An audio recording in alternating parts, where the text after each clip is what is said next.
What's sort of the national perspective and feel for Mike Zimmer and what he's doing with the Vikings?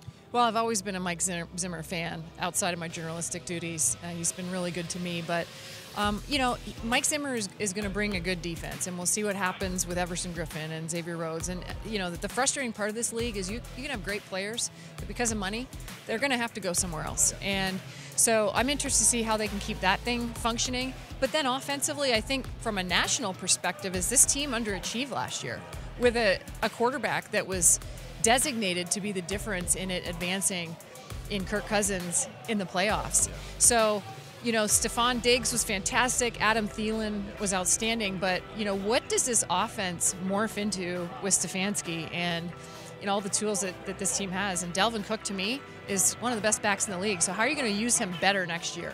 So Kirk Cousins is one of the guys that they added last year, gave a big contract to. And if you look at it on paper, you know, threw for a lot of yards, a lot of touchdowns. You'd think that, like, hey, he had a pretty darn good year. But there seems to be this underlying issue where they think things can be better for him. And what areas do you think that he needs to improve to carry this team into the playoffs? I'm going to go with what Kirk told us when we had him on Good Morning Football at the Super Bowl, Good Morning Football weekend. He says, I've got to perform better in crunch time.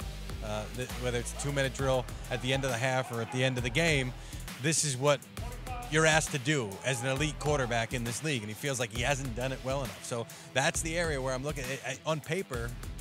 Forget the on-paper stuff. It's going to be about how you're performing to win football games. I don't subscribe to the theory that wins and losses are a quarterback stat, but if you perform in that certain area, you can help a team win a game. Yes, that's where it's on the quarterback, and certainly when you have the talent that this team has on this roster, if you can perform at those times of the game, you should be winning a lot of football games. Well, look, bottom line is this is a team that thought they could had a real shot at the Super Bowl last year, didn't make the playoffs, so readjusting the attitude, making sure they're fortifying what they do defensively and getting back to playing the full Mike Zimmer defense. You know, Anthony Barr may not be around, so you talk about a linebacker now that's a big deal for them.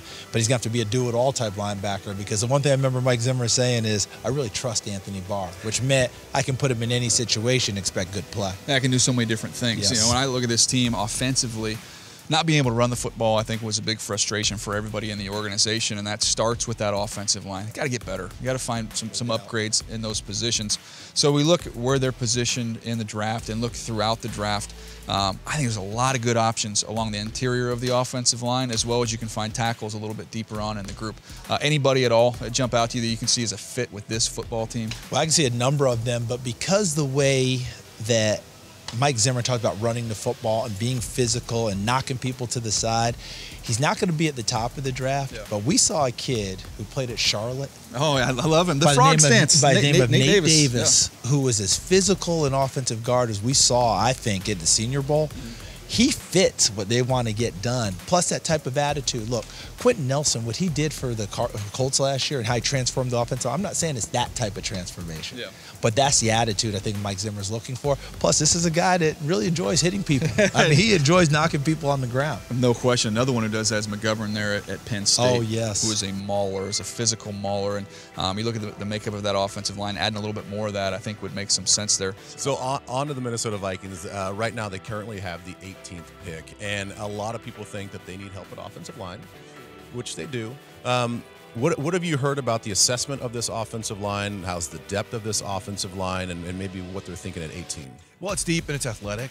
It's not, I mean, as we know, the strength of this draft is on the defensive front. I mean, you're looking at all the mock drafts, top 5 players, defensive linemen, edge rushers. That still has, it's going to be all the way through the first round. But there's some offensive linemen. You know, the Vikings, for what they need to do, they've got to have some athletic linemen so they can get out there with some of the zone schemes, do some of the things that they were not able to do last year. But I think stability with the offensive coordinator is an important thing too. You can take some pieces there and come up with schemes, but the fact that they had to adjust mid-season again, that just wasn't really fair. But they've got to get better and they've got to get tougher because they've got the talent there. And they've also got to make that investment in Kirk Cousins pay off. Yeah. Well, the problem is that you're sitting at 18. What are the first 17 going to do, right? You know, it's the difference between a top 10 pick where you feel really comfortable about this cluster of guys. So, yeah, offensive line is somewhere where they can obviously get better, not only at the top line, but also the second line and just build depth of the position. So I would be floored if they didn't address the position with multiple draft picks, even if it's not that first pick at number 18. But if you lose Anthony Barr, you may need help at linebacker. You know, Shelton Richardson's a free agent, may need help at defensive tackle. So those are the three positions I would say. If they don't come away with an offensive lineman, linebacker, or defensive tackle with that first pick, I'd be thrilled. What would be the chances if you return to the game tomorrow? What impact do you think you could have on a game? Like Jason Witten style? Yeah, Jason Witten style. All of a sudden, boom, Dallas Cowboys have their premier tight end back today. I would be laughed off the field if I put my cleats back on and a helmet and they saw me like do one pass drop. They're like, nope, he's done. He's gone. Yeah. He's gone.